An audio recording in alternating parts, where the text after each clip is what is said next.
Olá, começando agora mais um Beneficência na TV. No programa de hoje vamos falar de um vício que integra um grupo de transtornos mentais e comportamentais. Dia 29 de agosto é o Dia Nacional do Combate ao Tabagismo. Então, olha, você que tem problemas com cigarro, ou tem algum amigo ou familiar, não saia daí. No ar, Beneficência na TV.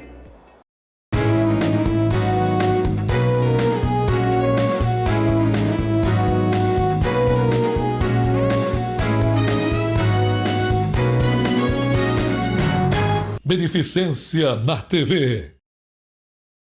Mais que uma doença, é um problema de saúde pública. O tabagismo é o assunto de hoje no Beneficência na TV.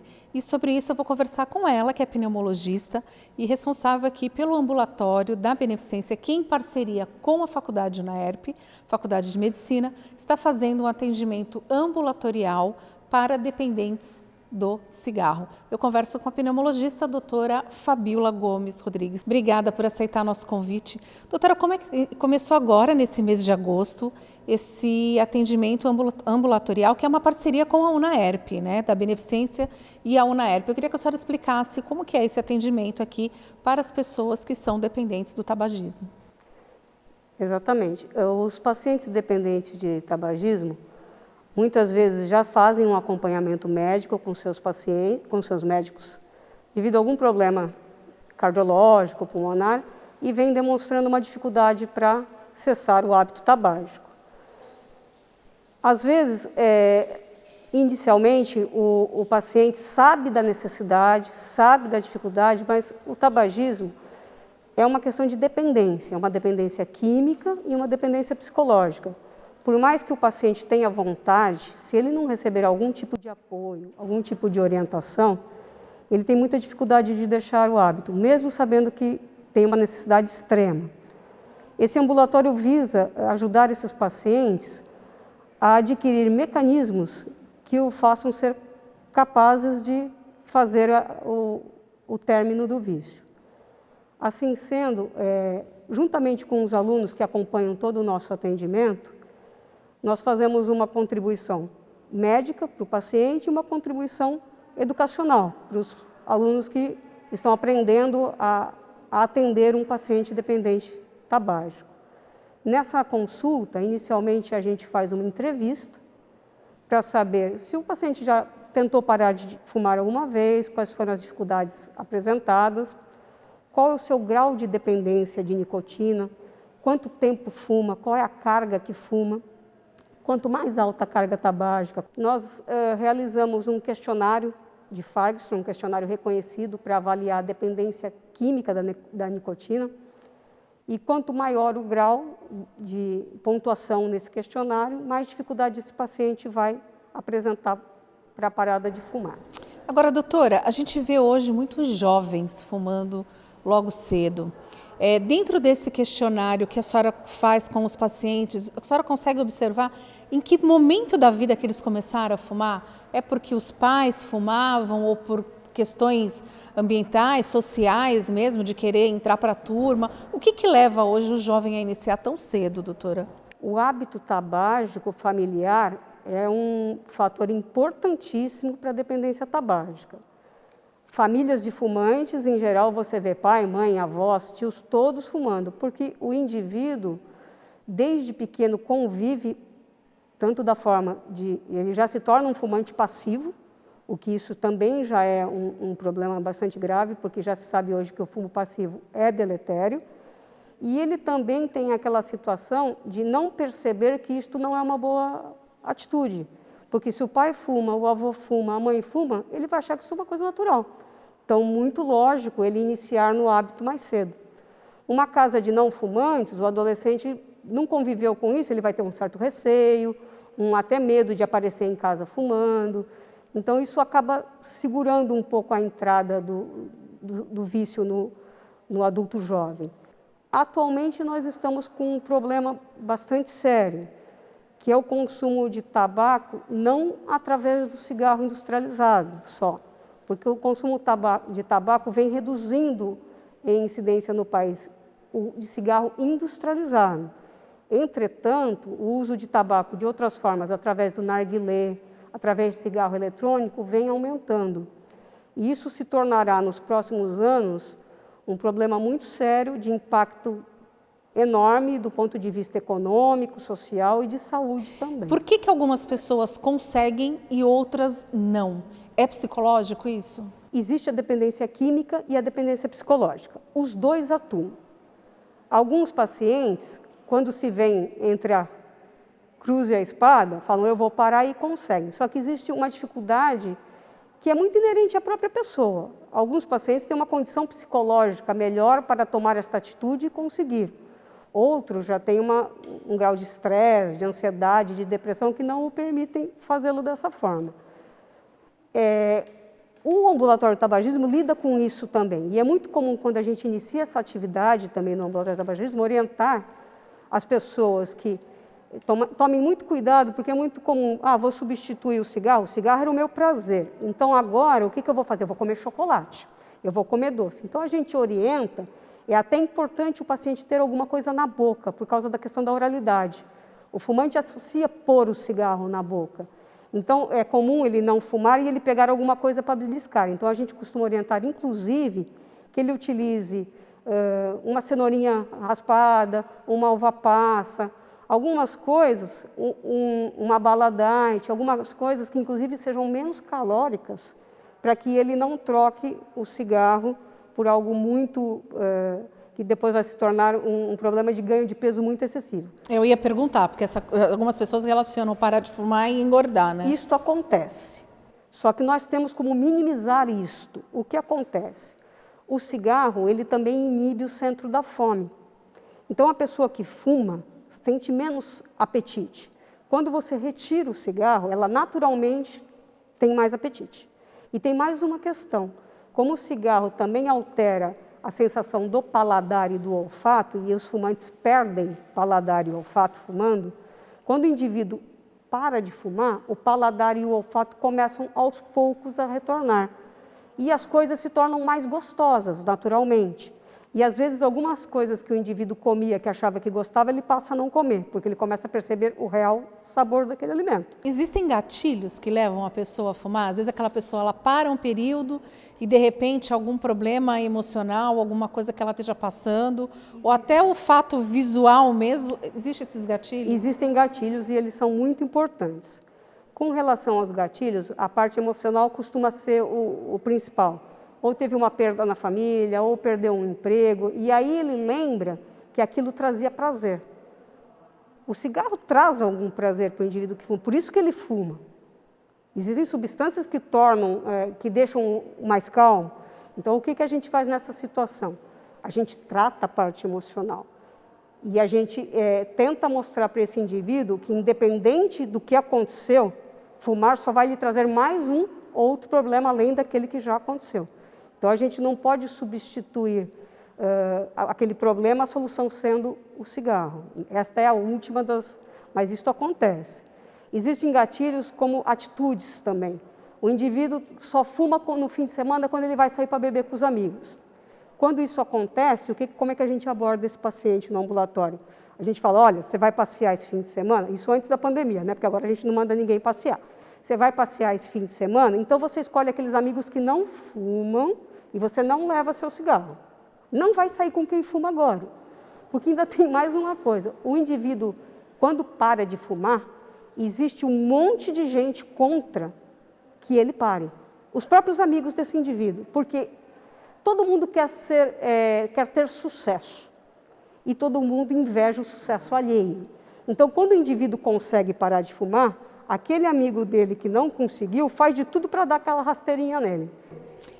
Podemos fazer um comparativo com a pessoa que tem problema com alcoolismo. Sim. O primeiro gole... É exatamente o mesmo problema. É uma dependência química, o álcool também. Então, você tem que fugir da primeira. Usou a primeira vez, você vai recair. E a recaída no tabagismo é comum. A gente acolhe esses pacientes novamente. Às vezes o paciente leva 2, 3, 4, 5, 6, 7 tentativas para parar de fumar. E a gente acolhe todas as vezes e reeduca, reestimula, vê onde falhou para a gente poder abordar aquela situação daquele paciente. Doutora, geralmente ele tem a consciência de que ele é um dependente do tabagismo? Não. O paciente, em geral, não tem essa consciência na maioria das vezes, e mais, alguns não têm consciência nem de quantos cigarros fumam. Tem gente que fuma 2 maços por Você dia. pergunta, quantos cigarros você fuma por dia? Ah, 10. Aí você faz a segunda pergunta, que horas que você levanta? Ah, levanto às 7 horas. Que horas que acaba o seu maço de cigarro que você tem que buscar outro? Às 7 da noite eu estou buscando outro. Aí você fala, mas peraí, não tem 20 cigarros num maço? Ah, é. O indivíduo vai acendendo um atrás do outro e muitas vezes ele não sabe nem quanto ele fuma por dia. Isso é muito claro para a gente. Quando a gente começa a fazer o indivíduo, na primeira etapa, a parar de fumar, a gente começa a mandar ele contar cigarros. Então, por exemplo, o indivíduo que fumava um maço, 20 cigarros por dia, a gente fala, olha, esses próximos dias você vai separar 15 cigarros do seu maço e vai se desfazer daqueles outros 5. Não tenha ele perto de você. E o seu dia vai acabar com esses 15 cigarros. E o dia dura 24 horas, não das 7 da manhã às 7 da noite. Você vai atrasando o próximo cigarro. Você acordou, deu aquela vontade de fumar? Não vai fumar. Vai escovar seu dente, vai preparar seu café da manhã. Deu vontade de fumar? Não vai fumar. Vai tomar seu banho, vai se arrumar, vai ver as coisas para o trabalho, ver as crianças. Empurre o próximo cigarro, sempre. É assim que você começa a parar de fumar. Doutora, como é que a família pode ajudar? Algumas famílias ajudam, outras atrapalham. Outras dizem para a gente, ah, mas já está tão velho, agora que vai parar? Sim, mesmo parando tarde tem benefício, isso é claro para a gente. Então, a gente tem que pedir para essa família procurar um médico, um tratamento especializado. Se não, sendo no ambulatório de tabagismo, ele vai ter um apoio diferenciado mais para aquilo, seja numa consulta com o médico dele de família, com um médico cardiologista, com um médico pneumologista, pessoas que estão habituadas a lidar com a abordagem do tabagismo. E quanto tempo dura esse atendimento, mas esse tratamento, podemos dizer assim, aqui no ambulatório? A gente costuma dizer que o tratamento do tabagismo ele tem que ter começo, meio e fim. Se a gente deixar o paciente solto, ele não para de fumar. Então, a gente, em geral, faz, no primeiro mês, de 2 a 4 consultas semanais, de 2 a 4 consultas mensais, ou seja, ou semanal ou quinzenal. Essa é a primeira abordagem que você vai trabalhar essas dependências, essas dificuldades, a redução dos cigarros, entender se ele é um paciente que vai precisar de medicamentos, se não vai. E a partir daí você fala, olha, nós vamos começar o tratamento, você vai marcar uma data para parar de fumar. Porque se você não puser o paciente numa linha, ele não vai parar nem este ano, nem o outro, nem o próximo. Então a gente procura fazer com que pelo menos no primeiro mês de tratamento, o paciente esteja parado de fumar, para que a gente tenha mais 1 mês a 2 de acompanhamento para as possíveis recaídas, para as pequenas recaídas, para um suporte posterior, para definir quanto tempo ele ainda precisa de remédio. Isso dura, em geral, uns 3 meses que a gente acompanha esse paciente. E se ele recair, ele sabe que ele poderá voltar de braços abertos, que nós não estamos aqui para julgar o paciente, ele não tem culpa de ser fumante. A gente não tem que incutir a ele uma culpa, a gente tem que ajudar para ver meios para que ele consiga realmente parar. Doutora, eu agradeço a sua participação aqui, muito obrigada. Obrigada. E o programa está à disposição para precisar falar alguma coisa, esclarecer mais alguma coisa ou, de repente, até fazer algum alerta. O programa está à disposição. Muito obrigada. Obrigada pela parceria. Um abraço. E você não sai daqui, no próximo bloco a gente vai continuar falando de tabagismo. Mas e aí, quais são as doenças que o cigarro causa no nosso pulmão? Não sai daí que eu volto já. Estamos apresentando Beneficência na TV. O Hospital Beneficência Portuguesa implanta o mais moderno centro para tratamento de doenças cardioneurovasculares. Além de UTI cardiovascular humanizada com acompanhante, o Hospital do Coração Benecor conta com equipe médica multidisciplinar e equipamentos de última geração. Aparelhos de alta definição permitem o diagnóstico preciso e oferecem os melhores recursos para tratamento cardioneurovascular da região. Benecor, Hospital do Coração, Avenida Bernardino de Campos, 47. Voltamos a apresentar Beneficência na TV. De volta com Beneficência na TV e hoje a gente está falando sobre o tabagismo. No bloco anterior a gente falou sobre o atendimento ambulatorial aqui na Beneficência em parceria com a UNAERP. Falamos sobre o vício, da importância de se parar de fumar.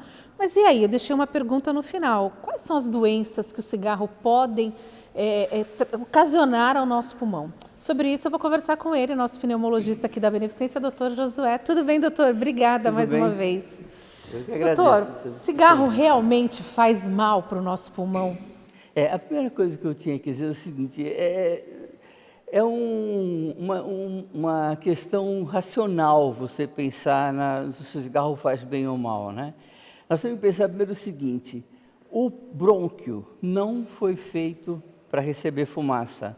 A natureza do trajeto aéreo não foi feita, vamos dizer assim, Deus não fez o brônquio para receber fumaça. Então, colocar fumaça no aparelho respiratório é uma perversão da finalidade da criação. Então, o brônquio não foi feito para receber fumaça, né? E nós temos ali que o aparelho respiratório é o aparelho, o órgão do corpo mais exposto ao meio ambiente. Nenhuma outra parte do nosso corpo está tão exposta ao contato com o meio ambiente quanto os brônquios, nem a pele. Se nós colocarmos os alvéolos estendidos, nós vamos ter uma superfície de contato com o meio exterior muito acima da extensão da nossa pele. Então, tudo que está aqui fora entra no nosso corpo com muita facilidade. Nós temos um mecanismo de defesa pulmonar bastante eficiente, né? Começa no nariz, esses pelinhos do nariz já são a primeira defesa que o pulmão tem. Depois nós temos essas coanas, que a gente chama, que promove um turbilhonamento aéreo, fazendo com que aí já se depositem algumas partículas que não vão chegar a atingir o pulmão.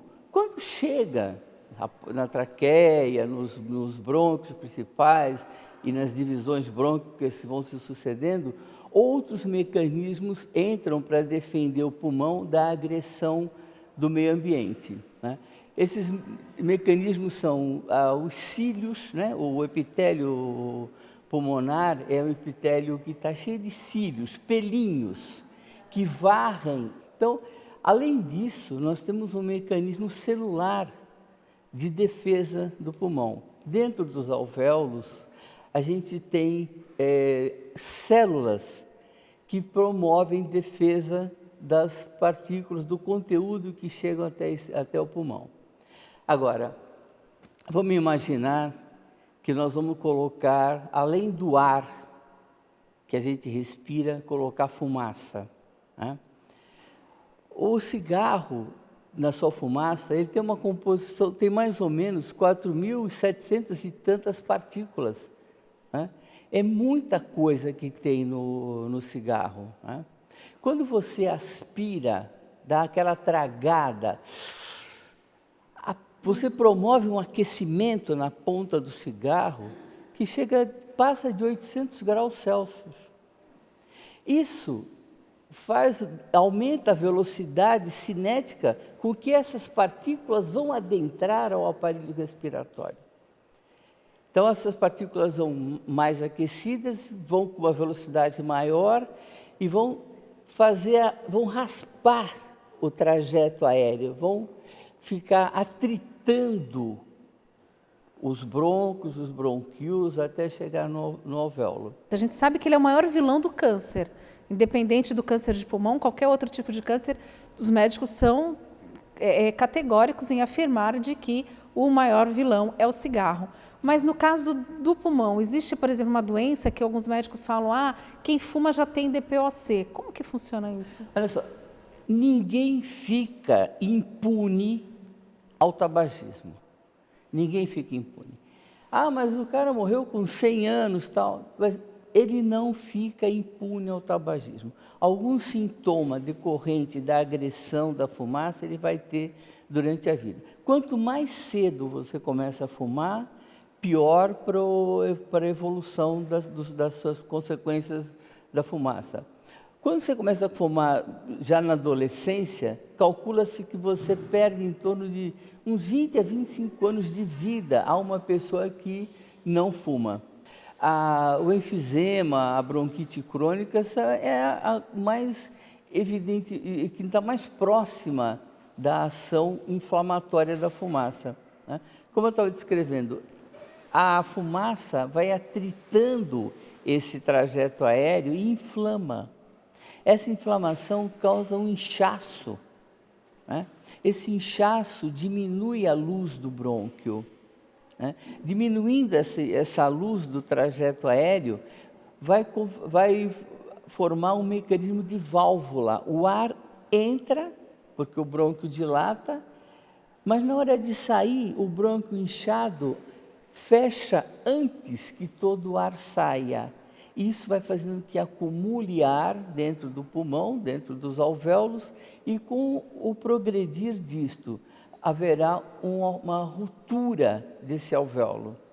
A esse inchaço do brônquio a gente chama bronquite.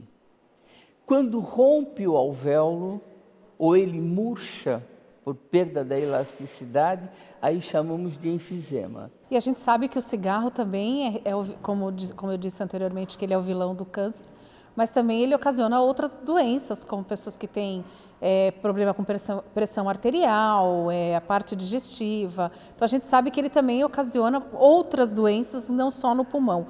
Mas para aquele fumante, como que ele começa a ver, quais seriam os principais sintomas de que ele está afetando o meu pulmão? Opa, tem alguma coisa errada.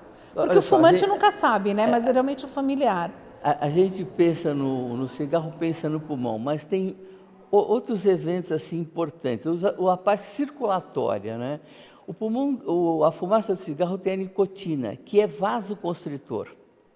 Então, a nicotina, ela contrai capilares, né? Então, ela diminui a circulação do sangue por vasoconstrição. Algumas pessoas, às vezes associadas a outras doenças, como diabetes, começam a ter perda de circulação nas extremidades do corpo, que tem que levar, muitas vezes, a amputação de um dedo, depois do pé, depois da perna, por ação da nicotina, que é vasoconstritora, né? Uma outra coisa que eu queria falar é que a fumaça do cigarro contém um elemento importante, que são chamados radicais livres. Ali nós temos na fumaça cádmio, cobre, ferro. Esses elementos, traços desses elementos combinados com o líquido alveolar vão formar radicais livres que vão lesar a estrutura alveolar e levar a acentuar o envelhecimento, né? Agora, doutor, toda essa fumaça, além dela ser prejudicial para o fumante, as pessoas que convivem com esse fumante também acabam sendo prejudicadas? Sim, porque a fumaça está no ar, né? Quem respirar aquela fumaça vai também colocar para dentro de si todos esses elementos que tem a fumaça do cigarro, né? Então, estar perto de fumante também é um perigo. É um perigo, né? Doutor, quanto mais cedo a pessoa parar de fumar, não importa se ela está parando aos 40, aos 50, aos 60, aos 70 anos, algum benefício ela vai ter parando de fumar, seja a idade que for. Sempre é bom parar de fumar, nem que tenha 90 anos. Parar de fumar vai ajudar. Mas o pulmão não está mais limpo, não interessa. Não, vai melhorar a qualidade de vida. Uma pessoa que fuma, normalmente, depois de mais ou menos um ano, né, as coisas melhoram muito na vida dessa pessoa. Quando eu falei naqueles cílios que tem dentro do trajeto aéreo, eles vão se recuperando com a ausência da fumaça, começa a melhorar os cílios, né? Essa doença que o senhor falou da DPOC, né? A pessoa parou de fumar, ela consegue a cura disso ou ela vai conviver para o resto da vida mesmo parando de fumar? Não consegue voltar nunca com o pulmão ao normal. Porque quando eu falo em DPOC, eu estou falando de enfisema. Enfisema significa destruição, anulação da função alveolar. E esta membrana alveolar, ela não se recupera mais. A gente consegue tratar, o tabagista consegue melhorar a inflamação do brônquio, dilatar esse brônquio para melhorar a entrada do ar. Agora, recuperar a membrana alveolar, não, nunca mais. E aí vem o que? Cansaço, tosse, falta de ar? Sintomas mais comuns a tosse, o catarro, o cansaço. E esse cansaço é progressivo, né? Esse é um problema, que a pessoa vai pensando que está cansada porque está ficando velha. Não, velhice não traz esse cansaço. Está cansado porque tem com enfisema e não imagina que esteja. Então o cansaço começa para subir um lance de escada, daqui a pouco está com cansaço para andar no plano, daqui a pouco está com cansaço para ir no banheiro, daqui a pouco está com cansaço para tomar banho, daqui a pouco tem cansaço para fazer barba. Eu já vi gente que chega ao ponto de ter cansaço de não conseguir se virar na cama. Tal a perda da função ventilatória que a pessoa atinge. Doutor, queria agradecer mais uma vez, nosso tempo é curto, queria agradecer imensamente a sua participação aqui. Toda vez que precisa, doutor Josué está lá.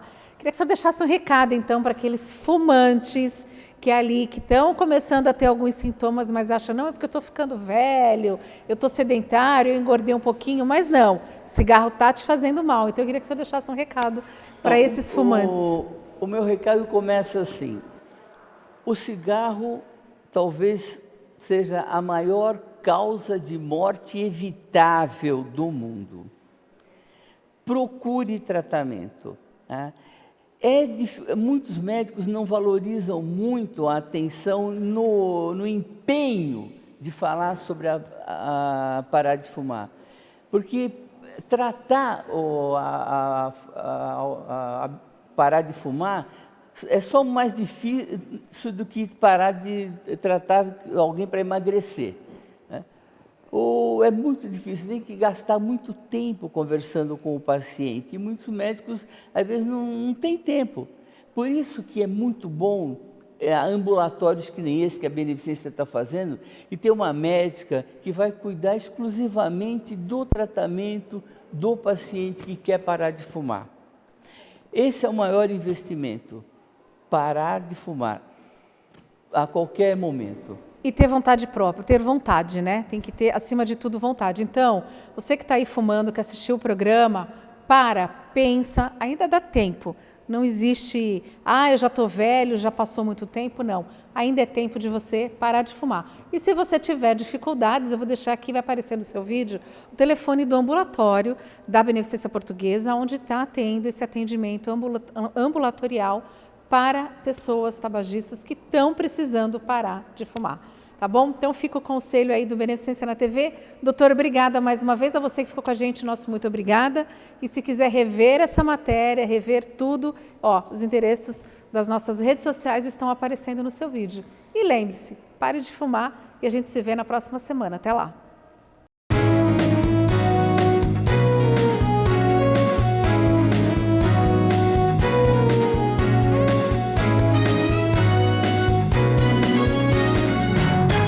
Beneficência na TV.